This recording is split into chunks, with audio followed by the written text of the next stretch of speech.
It's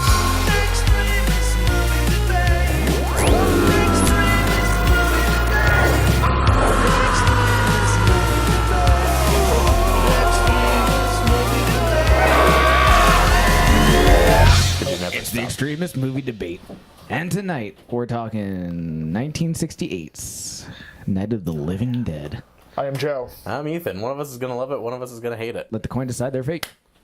I hate it. I love it. Hey guys, if you don't like spoilers, you can eat us. Like a zombie, right? Right? Best one.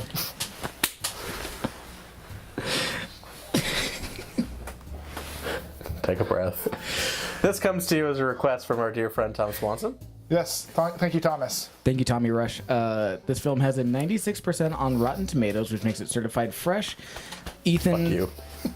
Ethan, since you hate this movie, this first question comes to you. This comes from Amos Barshad of New York Magazine. 96%, you sure? Okay.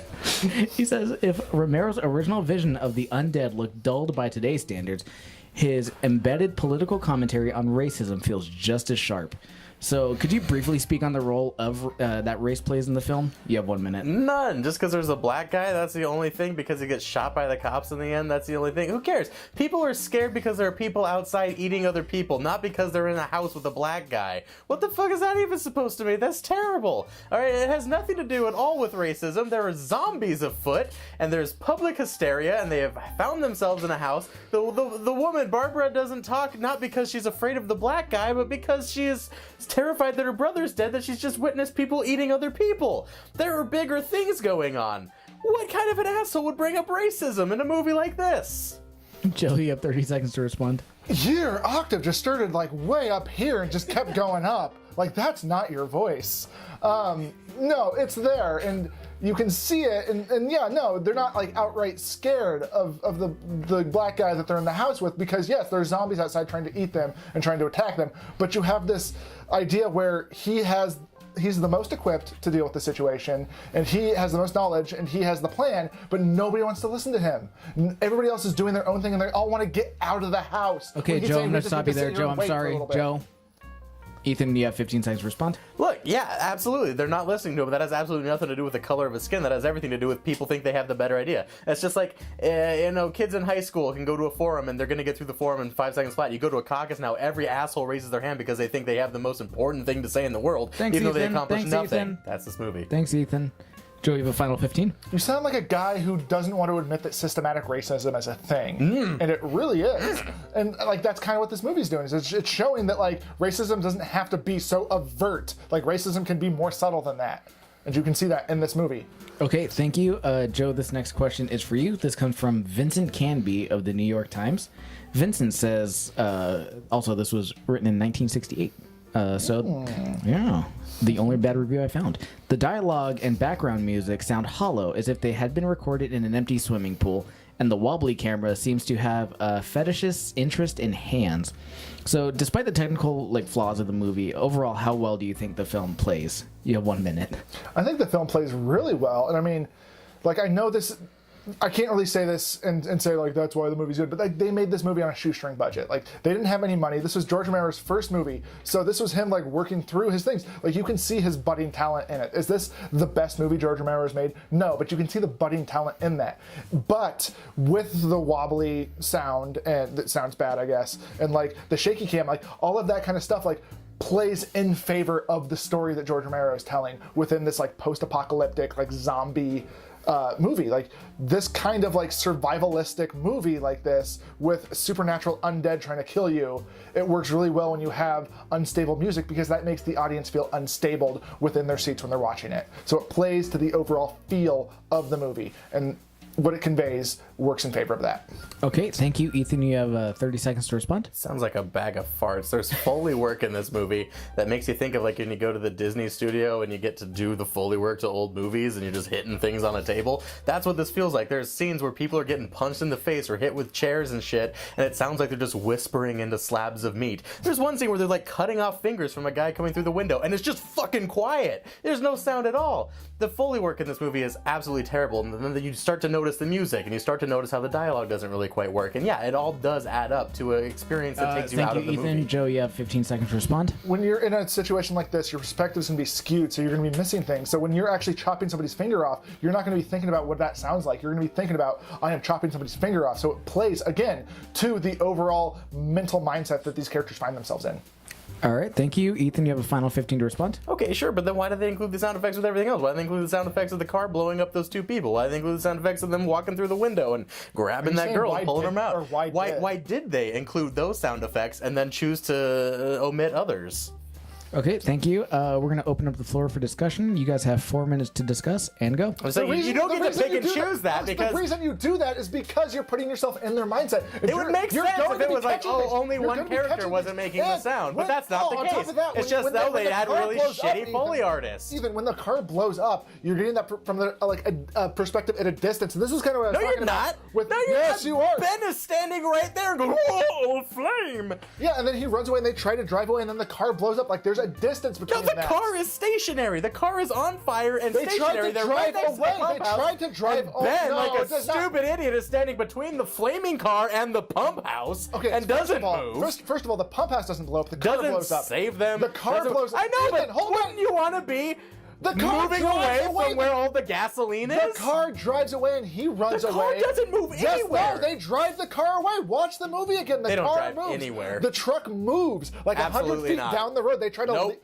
They try My word against yours. They try to leave everybody. That's the whole thing. Is like these two people are trying to leave the house and leave everybody else, and the car blows up.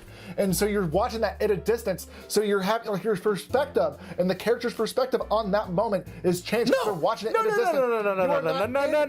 They were filling it up with gas to take the car back to the house to go pick everybody else up to go off. That was the initial plan. That was the plan. That was the initial plan. And they fill it up with gas until the fire started. And then the stupid torch or whatever falls over. And all of a sudden, everything lights on fire because he's an idiot and let's just lay this down in the field. So they're trying to make the best of the situation that moment. That things went awry. But so it's not like they're like, oh, let's bail, let's drive away. No, the girl gets back into the car because she's afraid, and then the other guy gets in there because he loves her, and then Ben stands there and does nothing right between a flaming car about to explode and a pump house. Oh my God, I can't believe you are misremembering. It cuts to Ben going, whoa, and then it cuts to no shit.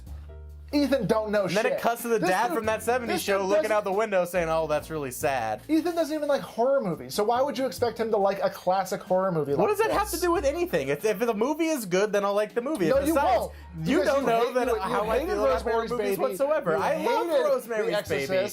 I love The Exorcist. You were just saying this now to try to save face. You hate horror movies. I hate shitty horror movies. I hate shitty horror movies where things are done haphazardly that don't serve a purpose, where everything is just kind of muddled together because, oh, they didn't have money. Isn't that adorable? No, it's not. They just actually didn't have an idea, and so they just said, oh, guys, it was really cheap. Aren't we just so wonderful that we could pull this off? See, I think it might have been unintentional, but I think it works within the realm of this movie. And just because they had no money, yeah, that sucks. And that's where it could have started. But I think they made the most of the situation, and that shows what a talented filmmaker George Romero is. This movie is like 40 minutes of exposition on a radio or a TV screen. But exposition. Oh, holy shit! Everything that's going on in the world around them. It's like I might as well. Yeah, I felt like I was watching. Have you ever watched a news War broadcast? Of the Worlds? Because when you're watching a news broadcast, it's the reporter's job to actually give you exposition on what the situation is. My God, there's like 30 minutes of this movie where the radio is playing just to tell us what's going on in the world while Ben just goes around pounding in nails. You get one in the TV. And this is supposed to build suspense, but it doesn't at all. It does build suspense. You know, what builds suspense is the first scene where you get somebody attacked in the graveyard, and we're like, all of a sudden, what's going on?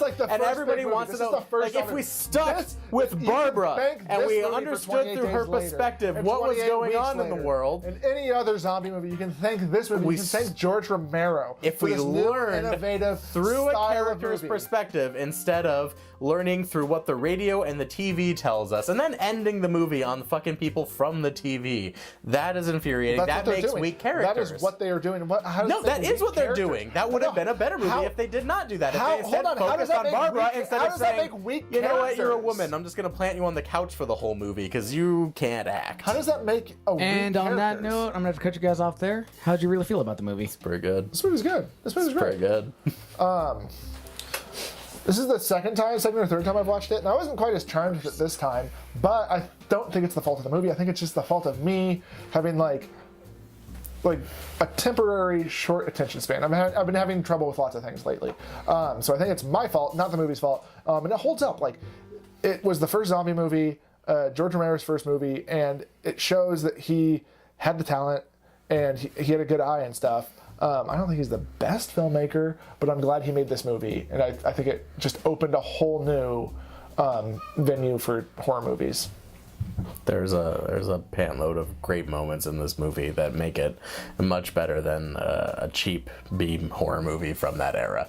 And yeah, it was a lot of fun to watch. And it's fun to watch in the movie. It's fun to see them actually take some batshit crazy idea and actually build on it and try to develop that with characters inside of a house. And the characters aren't just boring archetypes, but they all have some sort of depth. They all have a couple things going on with them, and that plays out really well in the movie. And they are able to introduce these concepts and then twist them within this simple movie that, again, has no background at all. It's so easy for us to go back to it and be like, look at all these things that everybody else has done, or everybody else has done better, or has been done 1,000 other times. And I've seen that perspective from The Walking Dead 8 million times for 8,000 fucking years, it feels like.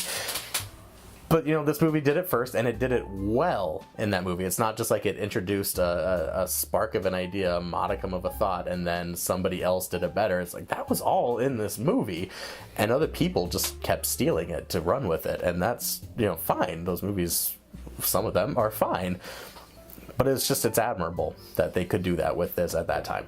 You saw it here first, folks. Like that. Okay, well, what'd you guys rate the movie? I give this movie 7 out of 10. A little bit of thunder. I'll give it 8 and no thunder. I'm done with it. But it was really good. I'm glad I've seen it. I've never seen it before, so thank you, Thomas. Yeah, thank you, Tom. Tommy. Hey, yo, Tom. If you guys want to like and subscribe, you can do that at our YouTube show, or you can find us on Facebook. We have been streaming the videos there. And thanks so much. If you want to request anything, let us know. Yep, and we will do it, apparently. Thank you and good night.